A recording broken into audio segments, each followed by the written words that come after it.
So There's you something about graduate my from... childhood that happened in 10th grade, though, that's probably pretty important, Well, we better that I've talk only about spoken it. about once. And so you remember, I was living pretty isolated.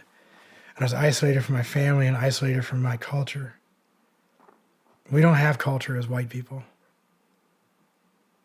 We don't have culture as white people in America. We don't. How so? We're not allowed. So I was searching for a culture, and so I ran into this person who was a Native American. And I didn't know that he was basically kicked out of his tribe, but that comes into play. But he was living out there with the English, and it's basically Amish English is how they do it. And I lived in Amish country too, so we're English, and they're the Amish, and they're Native Americans.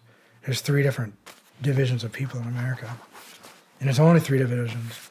You know, don't start trying to divide it up into all the other ones by color and everything else. It's culturally wise. Well, there's a lot more than that, but they're smaller cultures. They're. So I was there, meet with this Indian guy, and going there and just hanging out. And another friend of mine, Nick, we would go there with this guy, and we were learning a lot about this stuff. And we were making beads and doing this stuff, and like learning about the culture and really digging it and getting into it. And the guy was living off reservation, and in his cabin, and he was a pedo. That's why they kicked him out of the reservation. They didn't want him doing that with their kids on their reservation. Let him go do it with the English. And they didn't care. So I didn't know any of this stuff. I didn't even know what that was. I didn't know what sex was. I was a virgin until I was like 22 years old, 21 or 22, 23. I'd have to really think about it to actually put a date on it. But I was a virgin. You know, I was scared of all this stuff. I was very confused because of what was going on in my own head too. All that fear. And so I started finding some culture. I started finding something I could sink my teeth into and be like, this means something. You know, the Great Spirit and the way you take care of the earth and all the other amazing things about the Native American culture. You know, the people that were here before them is even more wild, you know, which I appreciate more the people that were here before them. It's amazing, some of the stuff. But so I was there with him, and for whatever reason, I was sitting there chopping wood, and Nick left. And I almost didn't remember a lot of this stuff until like really recently, and I was talking to another guy, and something happened to him really similar when he was a kid, and he was telling me about it, and then it all started coming back, and I was like, oh yeah. So I was chopping wood and shirt off in 11th grade or whatever, and Nick is gone, so it's just me, and it starts getting late, and I said, hey, I gotta go, and jump on my motorcycle and ride back home. And she goes, hey, you're all sweaty and all, you know, just, hey, jump in the shower and take a shower. And I was like, stupid kid. And so I was like, yeah, might as well. Yeah, it sounds like a good idea. Then I can do it when I get home at like midnight or whatever time. So it wasn't that late. It was probably like 8 or 9. But so I'm in the shower. A freaking guy comes in there with a big wood, and I start like backing away, and I'm like, whoa, and I'm freaking out, and I fall through the shower curtain and scrambling away, and I'm able to scramble away. I got away, fought him off, pushed it, got out, you know, luckily, but it was enough. It was like, it affected me a lot, you know, so I was already afraid of all this stuff, and I already had a lot of stuff going on with me, and then that happened, and so that pretty much shut down all of it, you know, it's... Holy shit, man. And all those people on that tribe, and they all knew it.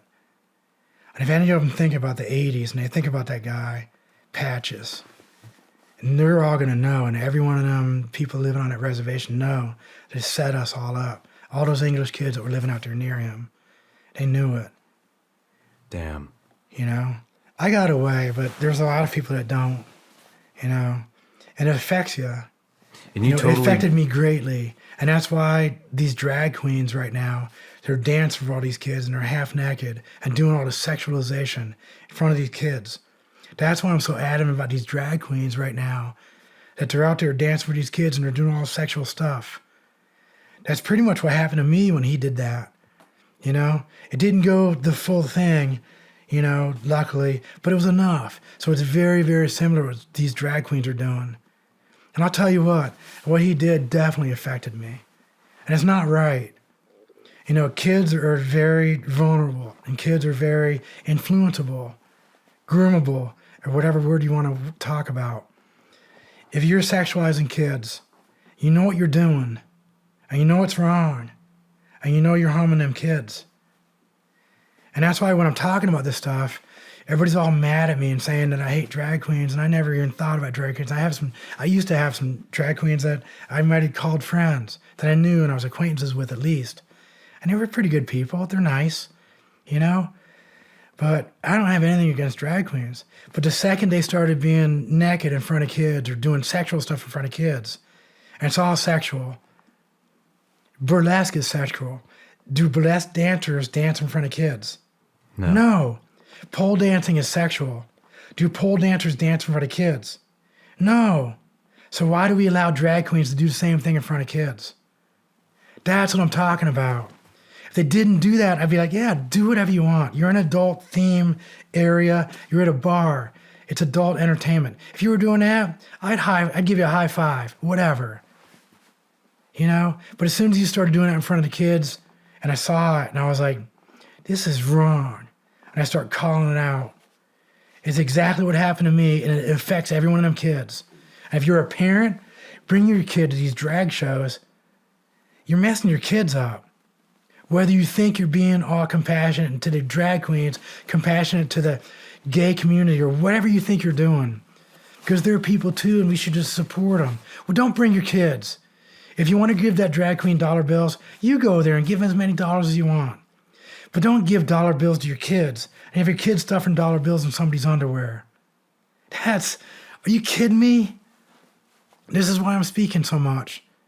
So a little while ago, I did start speaking out. And I went on Robbie Starbuck, and I went on a couple, not very much. This is all I'm fighting against. Because everybody else can take care of themselves. If you're an adult and you want to get surgeries and you want to do stuff, you're an adult. You know, go for it. But you're doing this with kids right now. And that's when I wear this purple shirt on every show.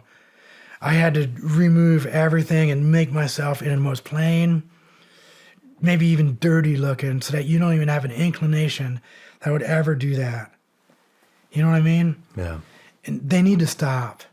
And if they stopped right now, all the pressure on that entire community it would be like a pressure valve, be turned off. And Robbie Starbuck and me and everyone else is speaking out against the rainbow community right now because of what they're doing. And I blame the whole community. The whole rainbow community is at blame right now because they're allowing it. If all those people, if every gay person, every lesbian, and the transgender people who are disagreeing with the stuff that they're doing to kids, if they would all just say, stop, it would stop. And then you would see everybody in the world. They blame the Christians too, and I don't understand that. The Christians only want the best for them. The Christians only want the best for those kids. If they stopped right now, they would see that the whole pressure valve would release, and it would be like, yeah, we don't care. You have your bars, you have your adult entertainment, go for it, man. We don't care what you're doing. As a Christian, I don't care what they're doing. That's you. If that's what you want to do, you can go for it. But again, leave me alone. If I wake up every morning and I read the Bible for an hour, let me do it. It doesn't do anything to you. If I go to a coffee shop and have a Bible with me and I'm reading my Bible in a coffee shop, why do you have to tease me? You know? I'm not doing anything to anybody. That's the thing. Yeah. Why are they attacking? Hey everybody, I'm Shawn Ryan. Click here to subscribe to the Shawn Ryan Show YouTube channel for the hottest and most compelling interviews that you will not see anywhere else. I've also made a playlist of all the previous SRS episodes so they're easy to find. You can find that right here.